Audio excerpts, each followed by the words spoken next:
ታማኝ ነው ተወዳጅ በሚደንቅ ታሪኩ ጊፍት ይላሉ ሰዎች ስለረኩ እንዴት ደስ ያሰኛል ከጊፍት መግዛት በደስታ በፍቅር የሚያኖረን ቤት ስለዚህ ልግዛና ከጊፍት ጥሩ ቤት ነፍሴን ላስደስታት በጸጋ ሕይወት ጊፍት ሪል ስቴት ለትውልድ ጊፍት ሪል ስቴት አለኝታ ጊፍት ሪል ስቴት ለሀገር ጊፍት ሪል ስቴት መከታ በአመታት የተገኘ ታማኝና ስኬት ጊፍት ሪል ስቴት ማህበረሰብን ገነባለን። ለበለጠ መረጃ ዌብሳይታችንን ይጎብኙ www.giftbusinessgroup.com ስልክ ቁጥሮች 0984 65 65 65 ወይም 0979 65 65 65 በአጭር ቁጥራችን 8055 መደወል ይችላሉ። ጊፍት ሪል ስቴት ማህበረሰብን ገነባለን።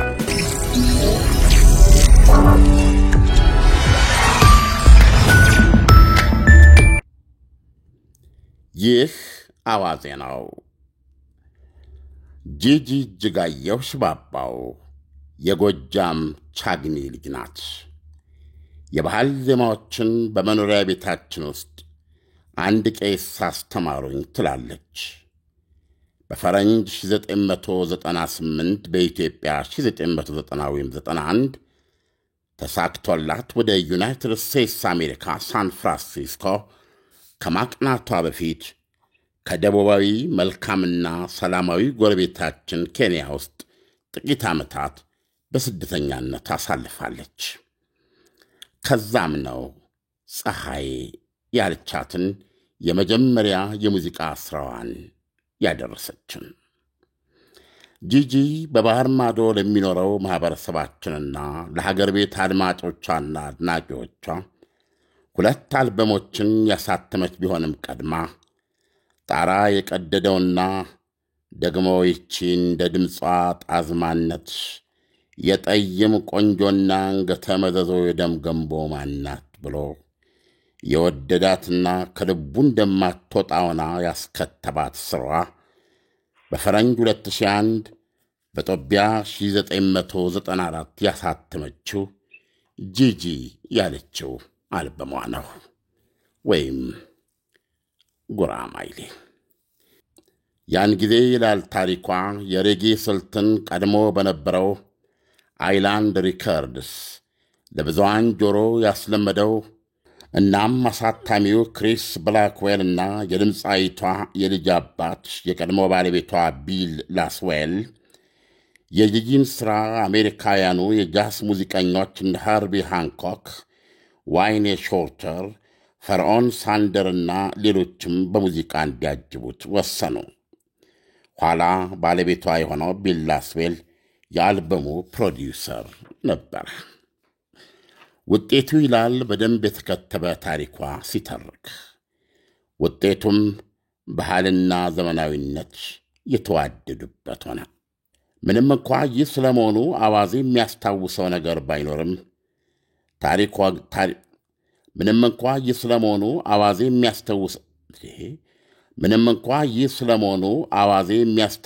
ነገር ባይኖርም ታሪኩ ግን ይህ የ2001 ወይም በኢትዮጵያ 1994 ዘመናዊና ባህላዊ ክልስ አልበሟ በዓለም አቀፍ ደረጃ ማለፊያ ተቀባይነት ሲያገኝ፣ በሀገሯ ግን ከኢትዮጵያ ሙዚቃዎች ድምጸት በስር ነቀል መልኩ የተቆራረጠ አልበም ስለነበረ ውዝግብ አስነሳ ይላል።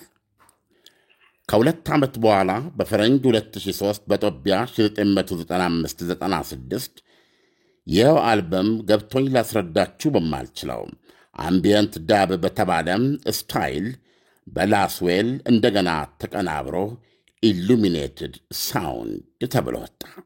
በዛው ዓመተ ምህረት በ2003 በአቢሲኒያ ኢንፋይናይት ባንድ ታጅቦ ዛዮን ሩትስ አልበሟ ወጣ። የጂጂ መረዋ ቅንቃኝ ድምፅ በ2003 የወጣው ቢዮንድ ቦርደርስ የሚለው ፊልም ጀርባ ይሰማል። ፊልሙ በኢትዮጵያ 1977 እና 78 ድርቅ ጊዜ የእርዳታ ሠራተኛ የነበረች በታዋቂዋ ኮከብ ተዋናይ አንጀሊና ጆሊ የተወከለ ፊልም ነበረ። ይህንን ኢሳያስ ይህንን ታሪክ ማነሳሳቴ የጂጂን ታሪክ ለማቅረብ አይደለም፣ ለመነሻነት ነው። እና አንዳንድ ጊዜ ጋዜጠኛነት እኔ እንደሚገባኝና እንደምረዳው መብራት ማብራት ነው እና ስናበራም የራሳችን የሆነ ሁሉም ነገር የብርሃን ምንጭ ሆነን አይደለም። እንደው ምናልባትም ጋዜጠኞች በጨረቃ ነው የምንመሰለው። ከፀሐይ የምናገኘውን ብርሃን ነው መልሰን የምንረጨው። ስለዚህም ከተለያዩ ባለሙያዎች፣ አዋቂዎች፣ ማንኛውም ዜጋ የምትሰማቸውን ነገሮች መልሰ በማስተጋባት ከአንዱ ወደ አንዱ በማድረስ የኢንፎርሜሽን ድልድይ በመሆን የማብራት ስራ ነው የምትሰራው እና አንዳንድ ጊዜ ትመሰጣለህ፣ ትተክዛለህ። ሰዎችን ልታነሳቸው ግድ ይሆናል፣ ልትዘክራቸው አስፈላጊ ይሆናል። እንደምታውቀው ጂጂ በአሜሪካን ሀገር ነው የምትኖረው። እግዚአብሔር በፈቀደላት በራሷ መንገድ ትኖራለች። ነገር ግን ስራዎቿ ደግሞ እዚህ እኛ ውስጥ እውነቱን ለመናገር በየአጋጣሚው ስሜታችንን ያከራሉ፣ ስሜታችንን ያጦዛሉ፣ ስሜታችንን ቆዛሚ ያደርጉታል፣ ስሜታችንን ያጎሹታል። ማት ነገር ታዲያ እንዳልኩህ የእኛ ስራ እንደ ጋዜጠኛ እንዲህ አይነት ነገሮች ላይ ማብራት ነው። ካኔ የሚለው ዜማዋ ለእኔ ኢሳያስ በጣም የተለየ፣ በጣም የጠለቀ፣ በጣም የተወሳሰበ፣ በጣም የረቀቀ፣ በጣም የደቀቀ፣ በጣም የሰፋ፣ በጣም ግራ የሚያጋባ፣ በጣም ደስ የሚል፣ በጣም የሚያስተክዝ፣ በጣም የሚያስጨንቅ ብዙ ነገር ነው በዚህ ዜማ ውስጥ ያለው እና ዛሬ ካኔ የሚለው ዜማዋን ብናወራበት ምን ይመስላል? ሰምተው ታውቂውን? በአጋጣሚ ዓለም ጂጂ አሁን አንተ እንዳነሳኸው እጅግ በጣም የምትገርም ዘፋኝ ናት። ዘፋኝ ብቻ አልነበረችም። በዘጠናዎቹ ውስጥ ፊልም ሲጀመር አካባቢ ብርሃኑ ሽብሩ ያዘጋጀው የዮናስ ብርሃነ መዋ ፕሮዲዩስ ያደረገው ፊልም ላይም በተዋናይነት ተጫውታለች። ጥሩ ነበር የተጫወተችው። ከዛ በኋላ ጂጂ የድምጽ ቅላጼዋ ብቻ አይደለም የሚገርመው፣ የድምጾቿ በፍጥነት የመለዋወጥና የመስረቅረቅ አቅሟ ብቻ አይደለም የሚገርመው። ዘጠናዎቹ ውስጥ ጂጂ በጣም ልጅ ናት። ፎቶዎቿን ራሱ እኮ ስትመለከተው የመጀመሪያ ዘፈኖቿ የወጡበት በጣም ልጅ እንደሆነች ያሳያል። ካኔ እና ሌሎቹም ዘፈኖቿን ስትዘፍናቸው በዛ እድሜ ያንን ስቶሪ ዲቨሎፕ አድርጎ ባህላዊ እሴቱን ጠብቆ መስራት መቻሏ በራሱ ሐሳብን በጥልቀት የማየት የመረዳት እና የመግለጽ ችሎታ እንዳላት ያሳያል። እና አንዳንድ ጊዜ ይሄ ኪነጥበባዊ ዋጋ ያላቸው ኪነጥበባዊ እሴታቸው በጣም ከፍ ያሉ ነገሮች ተሰጥኦ ነው፣ ተሰጥኦ አይደለም፣ በዲቨሎፕ የተደረገ ነው፣ በሂደት የመጣ ነው አይደለም የሚባሉ ነገሮች ብዙ ቢያከራክሩ እንኳን እሷ ፍጹም ተሰጥኦ እንዳላት መመስከር የሚያስችለው በዛ እድሜዋ እንደዛ አይነት ታላላቅ ስራዎችን መስራቷ ነው። ዓለም ዋው! ያልጠበቅኩትን ነገር ነው የተናገርከው ስለ እውነት ሪሊ በጣም ላይ ያስቀመጥካት አይ ዶንት ኖ ቢዩቲፉሊ የገለጽካት በጣም የሚገርም ነው። በጣም የሚገርም ነው። ምናልባት እኔ አሁን ካህን የሚለውን ሳነሳልህ ያው እየቆየ የሚገባ ነገር አለ በአንድ የማይገባ በአንድ በኩል ካህኔ ስትል ቶሎ የሚመጣልኝ በእኔም ልጅነት ውስጥ ትልቅ ተጽዕኖ ያላቸውን አሁንም ድረስ ቄሶች ናቸው።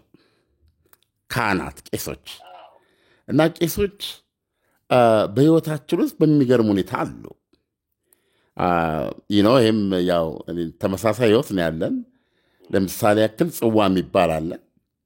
ጽዋ እናት ቤት ይገባል አይደል? እሳቸው ጽዋ ይደርሱና ከዛ የጽዋ ተረኛ በሚሆንበት ጊዜ ጽዋ ወደ ቤታቸው ይመጣል እና ወደ ቤት ሲመጣ ተዘንግቶኛል። ምናልባት ይህን ታርመኛለህ አንተ ትንሽ ስለ ሃይማኖት በጣም የተሻለ ሰው ነህ። ምንድነው ህብስት አለች አይደል? አብራ የምትመጣ ምንድነው ስም አላት? በመሶብ ወርቋ ትንሿ እሷ ትመጣለች አብራ።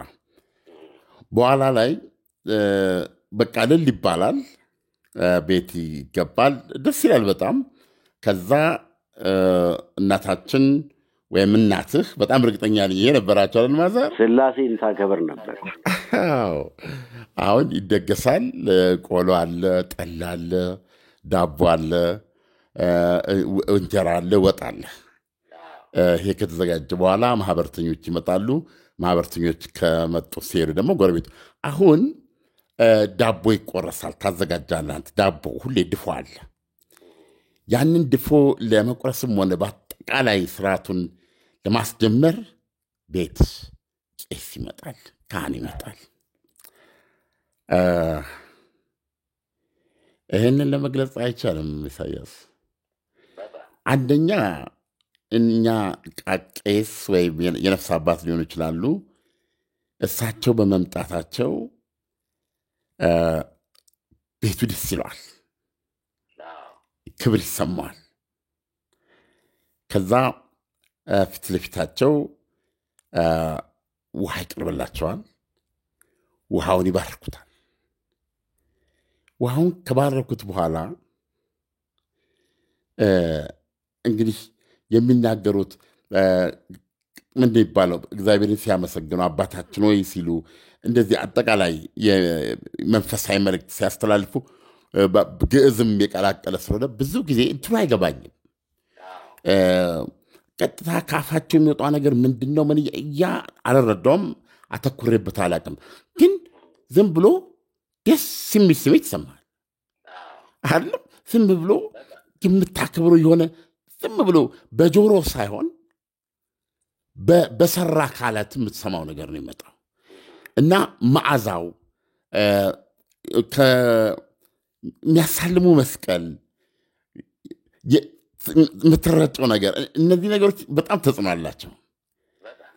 ከዛ ደግሞ በእኔ ህይወት ውስጥ ጂጂን አርሳናትም ኢሳያስ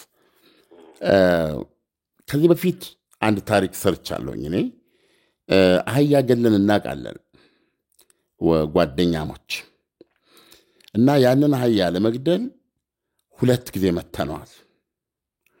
የመጀመሪያው ላይ ሞተ ካልን በኋላ ተነስቷል። በሁለተኛው ላይ ደግሞ በተመሳሳይ ሁኔታ ሌላ ጓደኛችን መቶት ይነሳል ብለን ስንጠብቅ እንደ በፊቱ ሞተ። በዚህ ጊዜ ውስጥ ካባ የሚባል ቦታ ነው።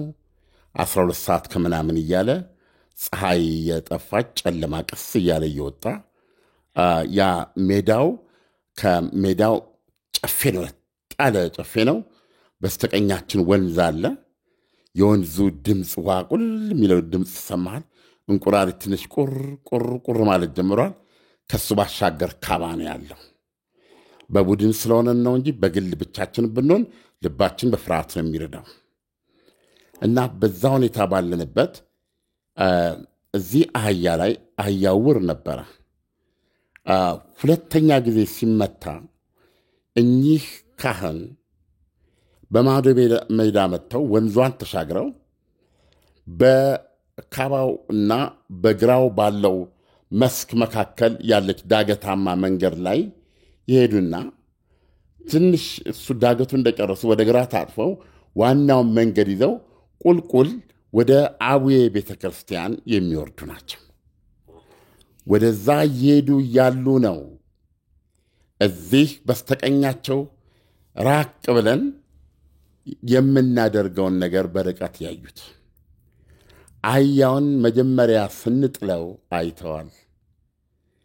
ይሄን እንዳዩ መንገዳቸውን ትተው ጉዞአቸውን አቋርጠው ወደ እኛ መምጣት ጀምረዋል። እኛ ሲሆን አላየናቸውም።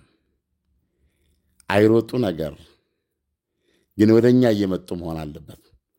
ምክንያቱም አህያው ከተነሳ በኋላና አንገቱን ደፍቶ በቆመበት ለሁለተኛ ጊዜ ተመቶ ወድቆ በዛው ሲልና እኛ ስንሳሳቅ እሳቸው አጠገባችን ድርስን ያሉት አላየንም ሲመጡ። ምን ነው ልጆች እንስሳው ምን አደረጋችሁ? በጣም አጠፋችሁ፣ እግዚአብሔርን አስቀየማችሁ። አያችሁ ልጆች፣ እንስሶች ሁሉ ጌታ አላቸው። ጌታቸው እግዚአብሔር ነው። እግዚአብሔር የፍጡራን ሁሉ ጌታ ነው። ልጆች እግዚአብሔርን አስቀየማችሁ በዚህ ድርጊት እያሉ ማትረግ ተናገሩ። አስረዱን። አዳመጥናቸው። ይገርማል። እሳቸው ፈንጠር ብለው ከኛ ቆመው መሃል አህያው ሞቷል፣ አህያው ወድቋል፣ እኛ እዛለን።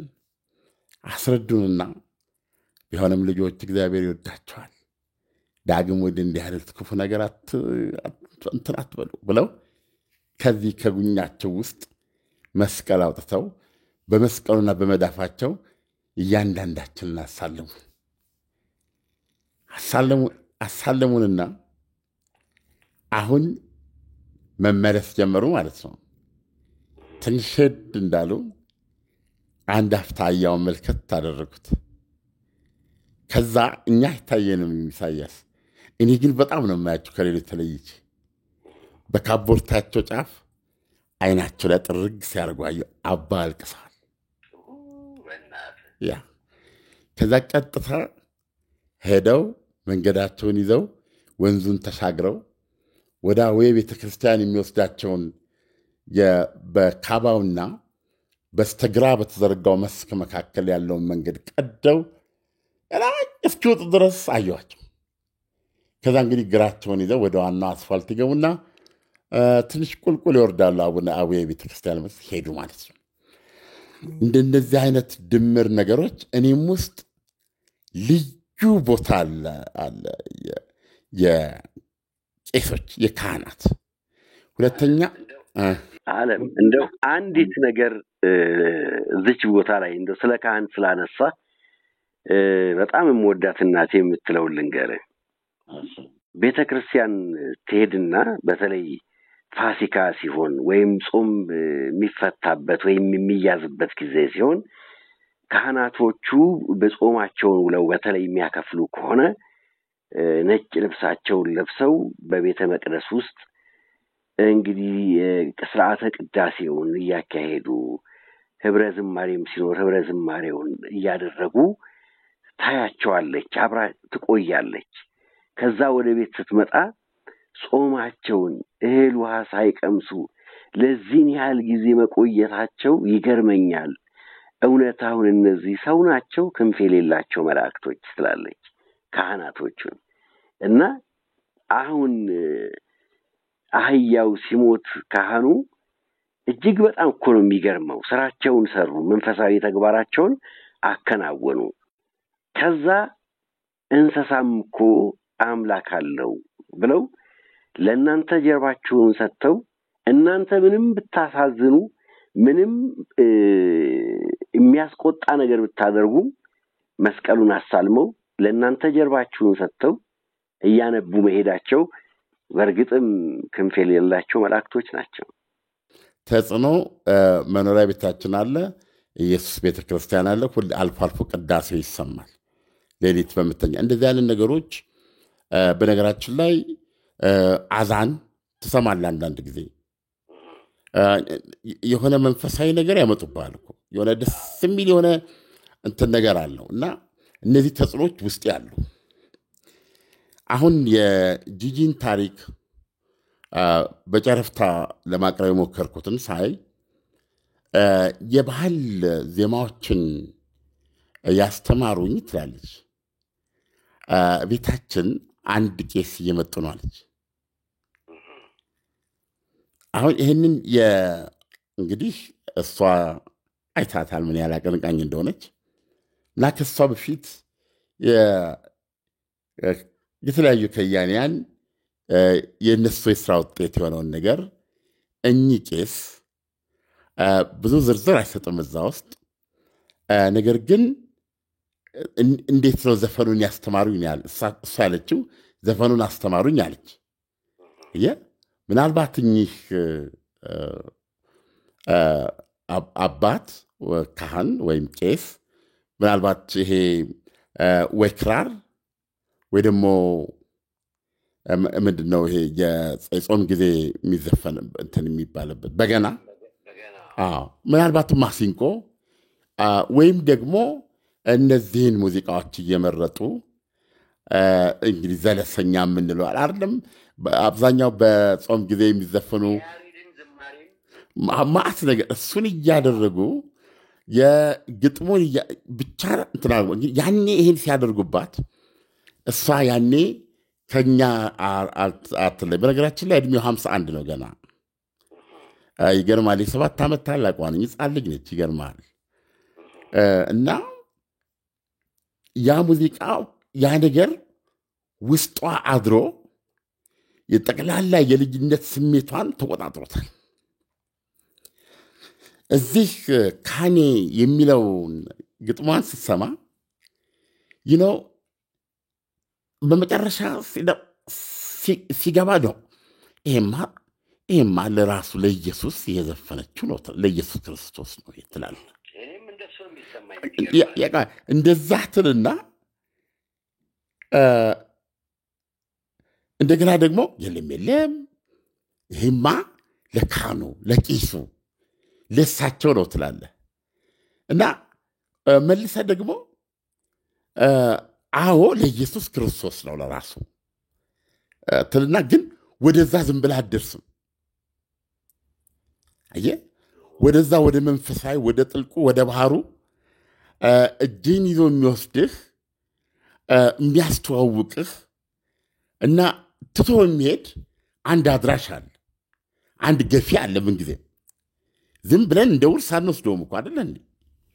ህይወት እኮ በእንዲህ አይነት አስገራሚ ግጥምጥሞች የተሞላች ነች። እኛ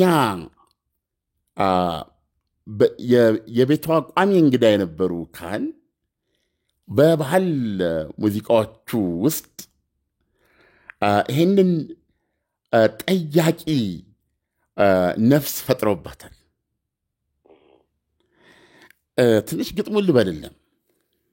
በጣም ደስ ይለኛል። በቃላት ድርድር ወይም ድርድር በሙዚቃ ቃና ስሜን ስታብራራ ነፍሴን ስትጣራ አየሁኝ ጥበብ ሰማሁኝ እውቀት ልናገር ልመስክር የዚህን ሰው ጽናት ቀልጦ እንደሚበራ ሻማ መብራት በሌለው ከተማ እየቀለጠ በራልኝ እየሞተ አኖረኝ ኢየሱስ ባለዕዳው ነኝ ትላለች። ልጨርሰውና አንዳንድ ቦታ እናነሳለን። ሕይወት እንዳይሰለቸኝ ሲጨነቅ ሲጠበብ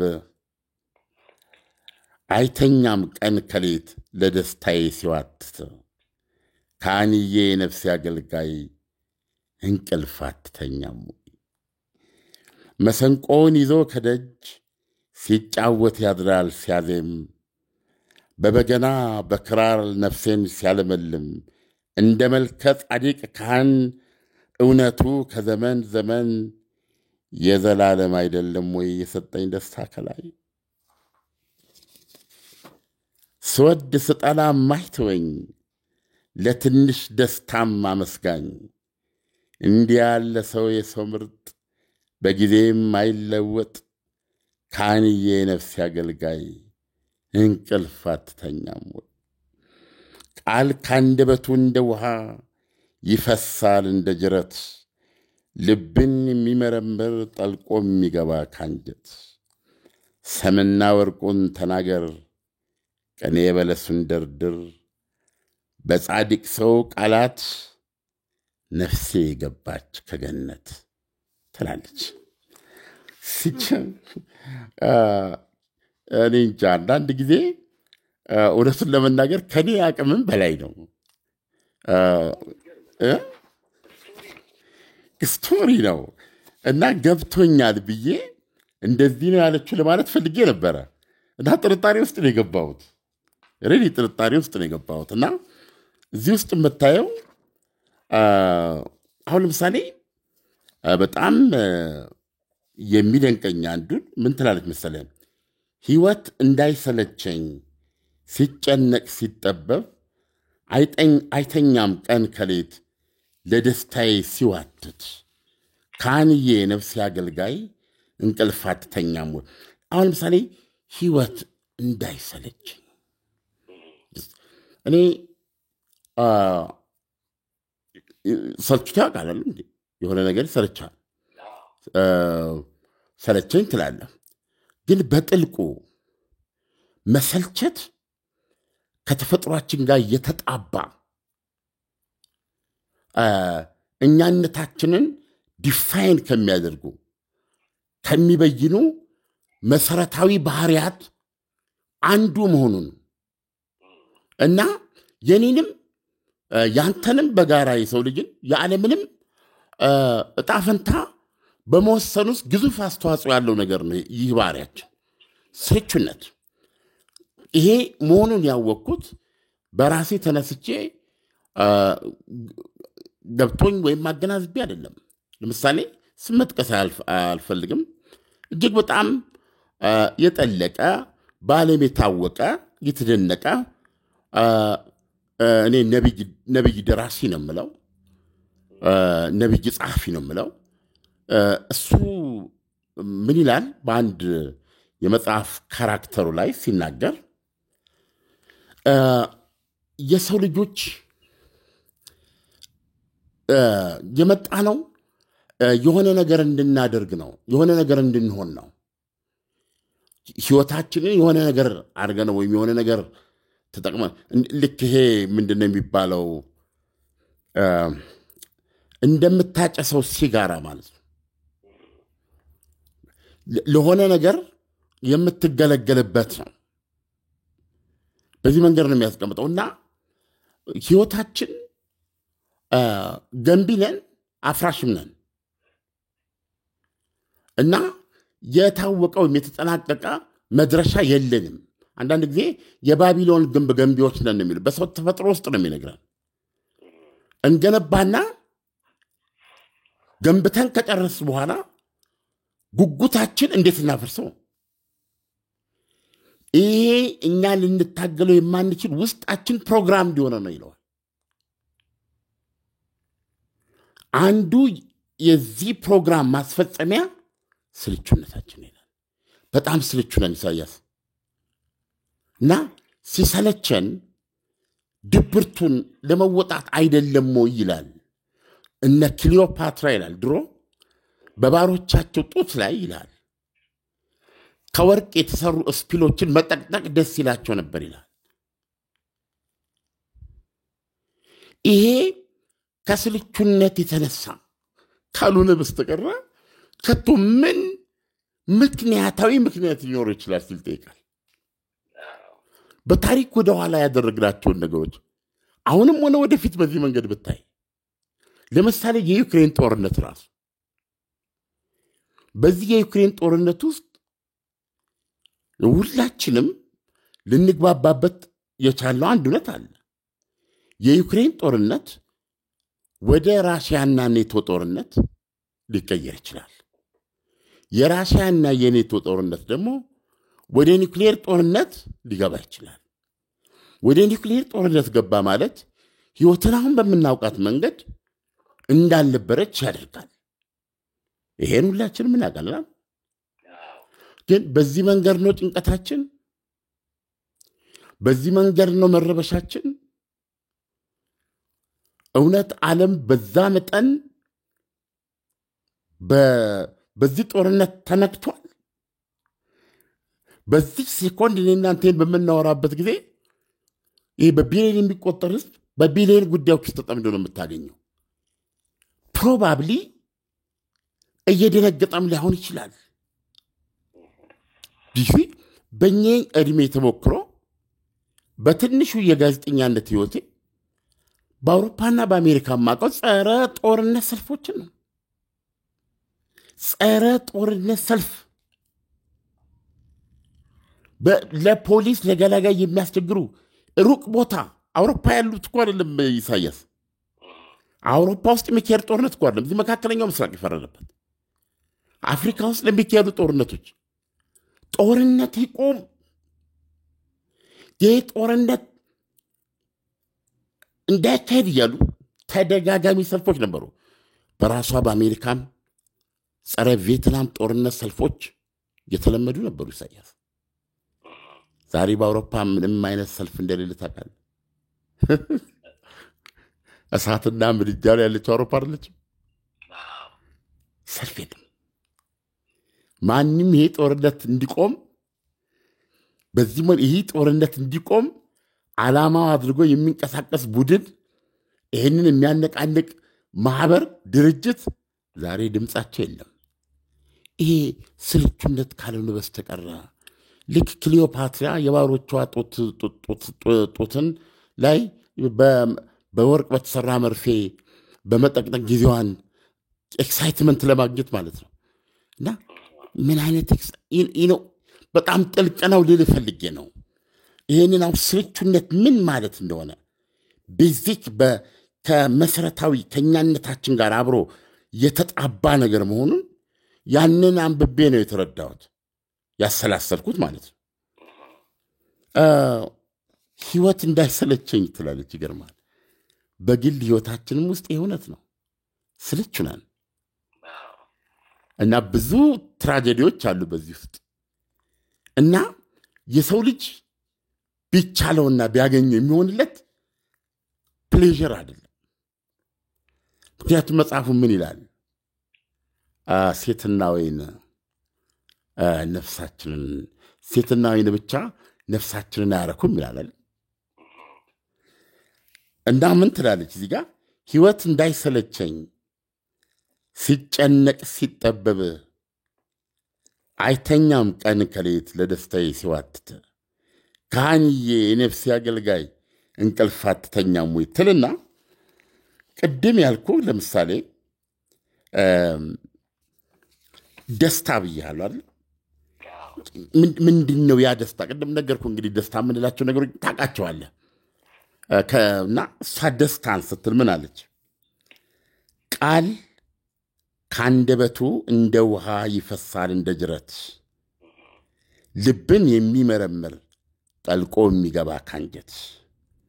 ሰምና ወርቁን ተናገር ቅኔ በለሱን ደርድር፣ በጻድቅ ሰው ቃላት ነፍሴ ገባች ከገነት ትላለች። this is exactly ደስታ ማለት ይሄ ነው ስልችነትን፣ ይሄ ነው መዓት ነገርን እየገነባህ ማፍረስን፣ ጦርነትን፣ ሁከትና ሀኬት ውስጥ ትርምስ ውስጥ እንዳትገባ የሚጠብቅህ ጥልል ኩልል ያለ የህልውና ደስታ ማለት ቃሉ ነው። እና ቃሉ ምን ብላ ነው የገለጸችው? ቃል ስትል እኔ ባነበነበው ቃል አይነት አይደለም ኢሳያስ። ቃል ስትል በየአደባባይ የምትሰማው ዲስኩር አይደለም። ቃል ያለችው መጀመሪያ ቃል ነበር፣ ቃልም ሥጋ ሆነ ይላል አይደለም እንዴ? ቃል ካንደበት እንደ ውሃ ይፈሳል እንደ ጅረት፣ ልብን የሚመረምር ጠልቆ የሚገባ ካንጀት። ሰምና ወርቅን ተናገር ቅኔ በለሱን ደርድር፣ በጻድቅ ሰው ቃላት ነፍሴ ገባች ከገነት እንዴት ያለች ኩንስንስ ጥልቅ ባህር ንጹህ የዋህ ትልቅ ሰው ነው ነች ይቅርታ ነች ጂጂ እና ባለችበት ቦታ በዚህ መጠን ልንረዳት እየሞከርን መሆኑን እንድትሰማ ፈልጌ ነው። ልንረዳሽ እየሞከርን ነው ጂጂ። እጅግ በጣም የሚገርም ትንታኔ ነው የሰጠህበት። በጣም ነው የሚገርመው ጂጂ። በእርግጠኝነት ይህንን ግጥም ስትጽፈው ወይም ይህን ዜማ ስታወጣ እንዲሁ ቪዥዋላይዝድ አድርጉ ብንባል የጂጂ የምስጋና ጸሎት ነው። ያ እና ደግሞ ትልቁ ነገር ሁሉ ነገር በእግዚአብሔር ይቻላል። ሁሉ ነገር በእግዚአብሔር ይቻላል እና በጂጂ ህይወትም ውስጥ ታምርና ይሆናል። እንወድሻለን ጂጂ። እግዚአብሔር ከጎንሽ ይሁን። ኢሳያስ ሪሊ ስለሷ በሰጠው አስተያየት በዘጠናዎቹ ከሙዚቃዋ ጋር ሪሊ በጣም አይታታልና በጣም ደስ በሚል ሁኔታ ነው የገለጽካት። ሁለተኛ የሚገርመው ነገር የነዚህ ዘፈኖቿ ልበለው የነዚህ ስራዎቿ የግጥሙም የዜማውም ደራሲ ራሷ ናት በማለት ያወቅኩት በቅርቡ ነው እና የሚደንቅ ነው። ሲምፕሊ የሚደንቅ ትልቅ ከያኒ ናት ጂጂ። ኢሳያስ አብረኝ ስለቆየኝ አመሰግናለሁ። ይህ አዋዜ ነው። ዓለም ጂጂን አንስተህ በተለይ እያንዳንዶቹን ግጥሞች እየተነተንክ ጂጂን ይበልጥ እንዳስባት ስላደረግ እኔም ከልብ አመሰግናለሁ። መልካም አዳር ኢሳያስ። ታማኝ ነው ተወዳጅ በሚደንቅ ታሪኩ ጊፍት ይላሉ ሰዎች ስለረኩ። እንዴት ደስ ያሰኛል ከጊፍት መግዛት በደስታ በፍቅር የሚያኖረን ቤት። ስለዚህ ልግዛና ከጊፍት ጥሩ ቤት ነፍሴን ላስደስታት በጸጋ ሕይወት። ጊፍት ሪል ስቴት ለትውልድ ጊፍት ሪል ስቴት አለኝታ ጊፍት ሪል ስቴት ለሀገር ጊፍት ሪል ስቴት መከታ በዓመታት የተገኘ ታማኝና ስኬት ጊፍት ሪል ስቴት ማህበረሰብን ገነባለን። ለበለጠ መረጃ ዌብሳይታችንን ይጎብኙ www.giftbusinessgroup.com ስልክ ቁጥሮች 0984 65 65 65 ወይም 0979 65 65 65 በአጭር ቁጥራችን 8055 መደወል ይችላሉ። ጊፍት ሪል ስቴት ማህበረሰብን ገነባለን።